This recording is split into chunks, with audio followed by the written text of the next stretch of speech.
Seja bem-vindo a mais uma aula da Escola Primeiro Passos. Nesta aula eu quero dar continuidade ao assunto muito importante que faz parte da peregrinação de fé de um cristão, que é acerca do pecado.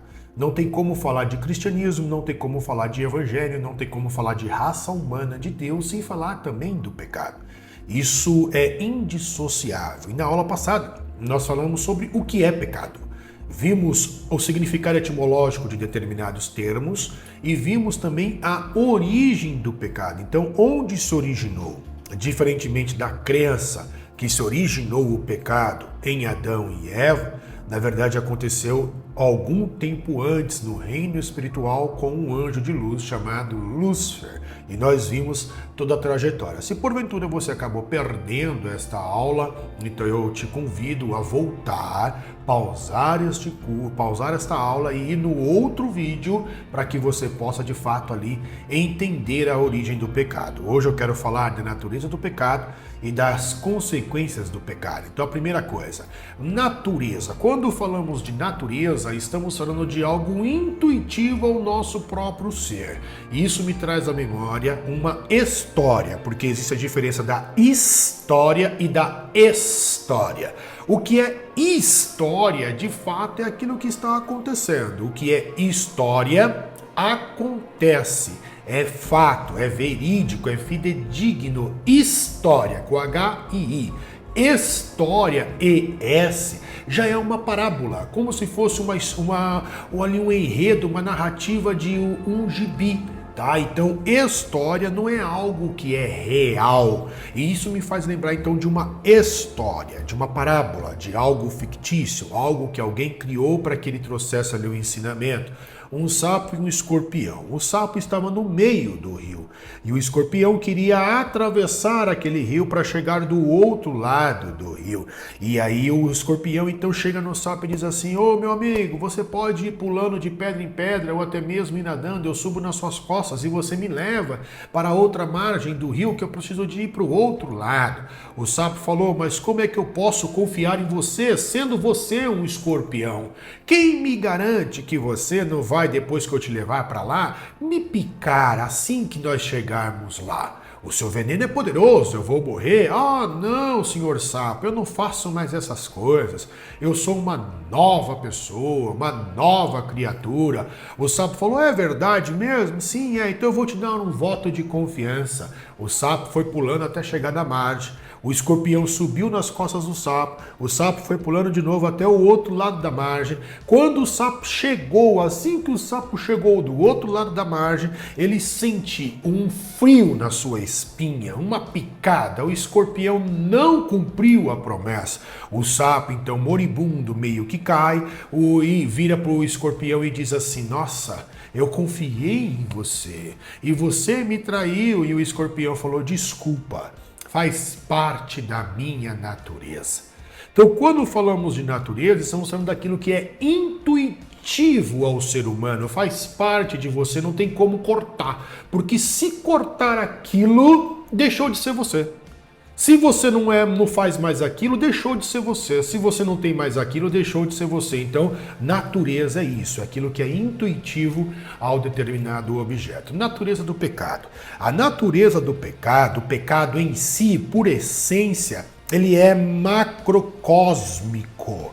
Existe um mundo microcósmico que poderíamos traduzir como o mundo desta realidade, desta materialidade, e o mundo macrocósmico, que seria o mundo espiritual, o que está fora, o que transcende o mundo carnal, o mundo material, este mundo real. Então, na sua natureza, o pecado ele é macrocósmico. Em outras palavras, ninguém peca sozinho.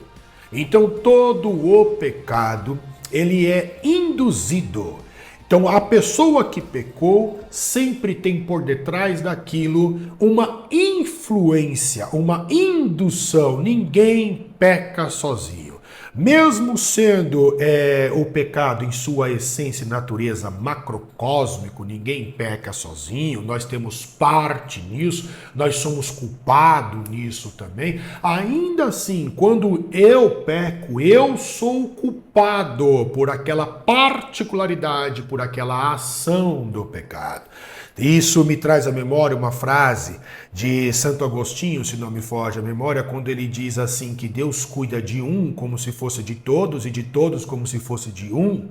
Em outras palavras, a raça humana pecou e como estamos ligados no tronco, a raça humana em Adão, então todos nós somos coparticipantes do pecado do outro. É nesse sentido que o pecado ele é macrocósmico.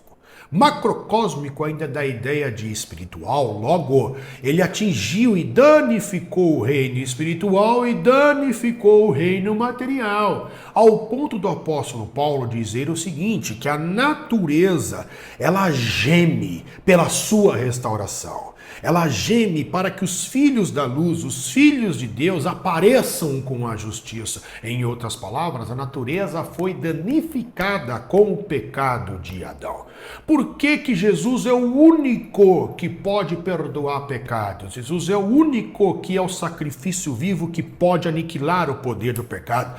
Porque, segundo João, no capítulo de número 1, no princípio era o verbo estava com Deus, o verbo era Deus. No princípio, todas as coisas foram criadas por meio dele, e sem ele, nada do que foi feito se fez.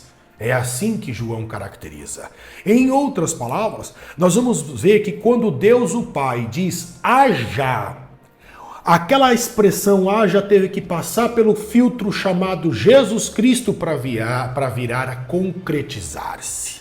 Então, quando o Pai diz, haja isso, haja aquilo, aquela palavra vai bater em Cristo e Cristo vai tornar a palavra em realidade. Por isso que Cristo é o único que teria que vir, morrer, ser sacrificado, derramar o seu sangue para acabar com o poder do pecado no reino espiritual e no reino material, porque tudo o que existe veio através de Cristo. Paulo, escrevendo em Colossenses, também diz que ele é o primogênito da criação. A palavra primogênito aqui é prototokos, que no grego significa o Senhor, o autor da criação. Então Jesus, quando ele está lá no princípio da eternidade, o Pai falou todas as coisas teve que bater em Jesus, por isso ele é o único. É nesse sentido que é macrocósmico, essa é a natureza do pecado, ninguém peca sozinho, tá? E Jesus é o único remédio para o pecado.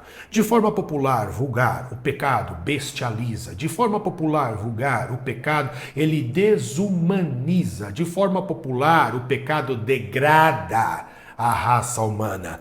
Deixou de ser humano, virou um animal, virou uma besta, não tem mais humanidade, não parece mais com o ser humano, pecado. O pecado degrada, o pecado destrói. Segundo Pedro, na primeira carta dele, no capítulo 2, verso de número 11, nós vamos ver que o pecado, ele guerreia contra a nossa alma. E na guerra, ou você mata ou você morre. Então estamos em guerra.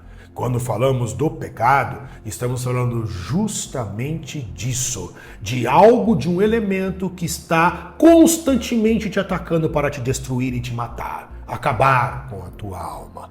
Essa é a natureza do pecado. Agora, vamos falar das consequências do pecado.